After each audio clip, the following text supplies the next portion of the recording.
Violence, repression, police abuse of power. These things have been present in the protests in Colombia during the national strike. The government has stained our flag with even more blood. Unfortunately, many people have died, and many are still missing. More than 50 people have been killed violently. That's why we, teachers, reject violence. We teachers believe that we can create a better country to live in. We teachers still believe in a change that allows us to reconstruct a better place. We will not forget our victims, those victims by the Colombian state. This is the reason why we like to pay tribute to those victims, either because of violence perpetrated by the police or to the police.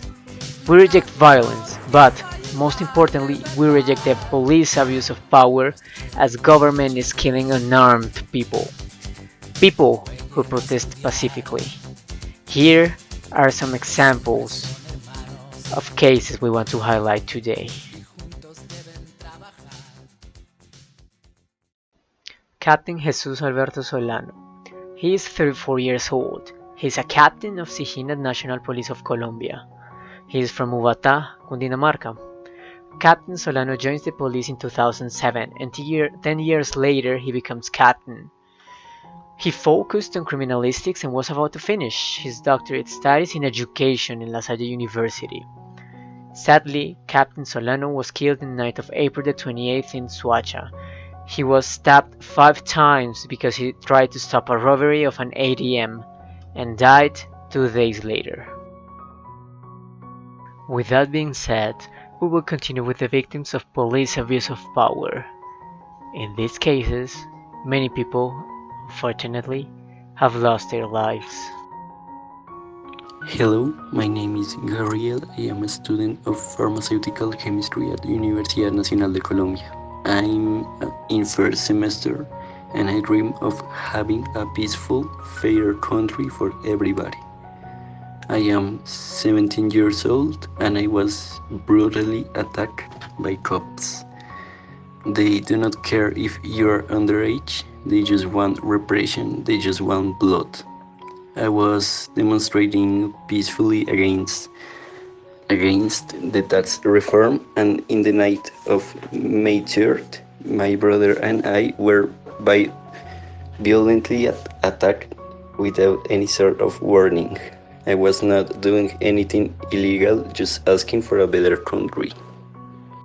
Gabriel says that the police officers threw tear gas at them, and then he was chased into a neighborhood just to be kicked by the cops.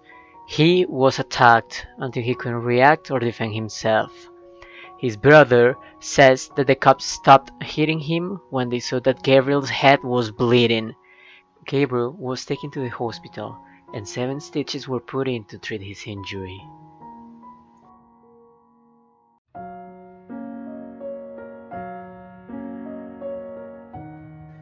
They are just a pair of examples of the police abuse of power. They are warriors. They are symbols for the struggle. They are Marcelo Agredo and Lucas Villa. Marcelo Agredo is 17 years old. He lives in Cali and he is a school student. His hobbies are playing basketball and football. He dreams of working and helping his family.